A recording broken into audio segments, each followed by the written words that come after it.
श्रीं क्रीं परमेश्वरी काली की स्वाहा। गुप्त नवरात्रि में पूजी जाने वाली 10 महाविद्याओं में मां काली की साधना का बहुत ज्यादा महत्व है। मान्यता है कि यदि कोई साधक गुप्त नवरात्रि में गुप्त रूप से मां काली की पूजा अर्चना करता है तो देवी मां काली की विशेष कृपा प्राप्त होती है। मां उसकी सभी कामनाओं को पूर्ण करती हैं। मां काली की साधना से साधक के जीवन से सभी प्रकार के रोग और शोक का नाश होता है और उसे किसी भी प्रकार का भय नहीं सताता है। आषाढ़ गुप्त नवरात्रि के प्रथम दिन मां काली की पूजा की जाती है। मान्यता है कि इस दिन मां काली की उपासना करने से शत्रुओं का असर जीवन पर कम होता है और नकारात्मक शक्तियां दूर हो जाती हैं। साथ ही सभी प्रकार के रोगों से मुक्ति मिलती है। इस दिन कम से कम 108 बार ओम क्लीम काली की स्वाहा मंत्र का जाप जरूर करें। 10 महाविद्याओं में मां काली प्रथम रूप है। मां काली का स्वरूप अत्यंत विकराल और मंगलकारी है। मां काली का ये स्वरूप असुरों का नाश करने वाला है। यदि कोई व्यक्ति गुप्त नवरात्रि के दौरान मां काली की पूजा करता है तो उसके ऊपर सामने असुरी शक्तियों का कोई असर नहीं होता। मां काली की पूजा करने वाले व्यक्ति को रूप, यश और जय की प्राप्ति होती है। समस्त सांसारिक बाधाएं खत्म हो जाती हैं। मां काली ने चंड मुंड का संहार किया था, इसलिए इन्हें चामुंडा के नाम से भी जाना जाता है। मां काली अपने गले में मुंड माला धारण करती हैं। इनके एक हाथ में खड़ग और दूसरे में त्रिशूल और तीसरे हाथ में कटा हुआ सिर होता है। मां काली ने दुर्गा रूप धारण कर रक्त बीज नाम के असुर का वध करने के लिए काली का अवतार धारण किया था। 10 विद्याओं में मां काली प्रथम देवी है।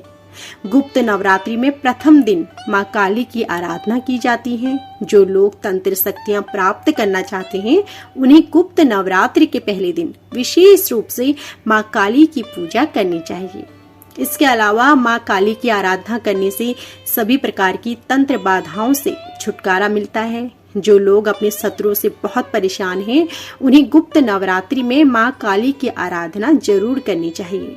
ऐसा करने से शत्रु से मुक्ति मिलती है। मां काली की पूजा करने से अकाल मृत्यु का भय भी दूर होता है। गुप्त नवरात्रि में 2 तरीकों से मां काली की पूजा की जाती है। जो लोग तांत्रिक विद्या हासिल करना चाहते हैं वह लोग इस दिन मां काली की तंत्र विद्या द्वारा उपासना करते हैं। जो लोग गुप्त नवरात्रि के प्रथम दिन सामान्य तरीके से मां काली की आराधना करते हैं जिससे उनके जीवन के सभी प्रकार के कष्ट दूर हो जाते हैं। पौराणिक कथा के अनुसार एक बार दारुक नाम के राक्षस ने ब्रह्मा जी को प्रसन्न करके उनसे वरदान प्राप्त कर देवताओं और ब्राह्मणों को प्रताड़ित करना शुरू कर दिया और स्वर्ग लोक पर कब्जा कर लिया। जिसके बाद सभी देवता भगवान विष्णु और ब्रह्मा जी के पास गए। ब्रह्मा जी ने सभी देवताओं को बताया कि इस दुष्ट का संहार एक स्त्री ही कर सकती है। जिसके बाद सभी देवता भगवान शिव के पास गए और उन्होंने भगवान शिव को सभी बात बताई। जिसके बाद भगवान शिव ने माता पार्वती की ओर देखा। मां पार्वती इस प्रकार मुस्कुराई और अपना एक अंश भगवान शिव में प्रवाहित कर दिया। जिसके बाद भगवान शिव के कंठ से विष से उस अंश ने अपना आकार धारण किया। जिसके बाद भगवान शिव ने अपना तीसरा नेत्र खोल दिया। उनके इस नेत्र से विकराल रूप वाली मां काली उत्पन्न हुई। मां काली के लालट से तीसरा नेत्र और चंद्र रेखा थी। मां काली के भयंकर व विशाल रूप को देख देवता व सिद्ध लोग सभी भागने लगे। जिसके बाद मां काली का दारुक और उसकी सेना के साथ भयंकर युद्ध हुआ। मां काली ने सभी का वध कर दिया, लेकिन मां काली का क्रोध शांत नहीं हुआ और मां काली के इस क्रोध से संसार भी जलने लगा। जिसके बाद भगवान शिव ने एक बालक का रूप धारण किया और शमशान में लेटकर रोने लगे।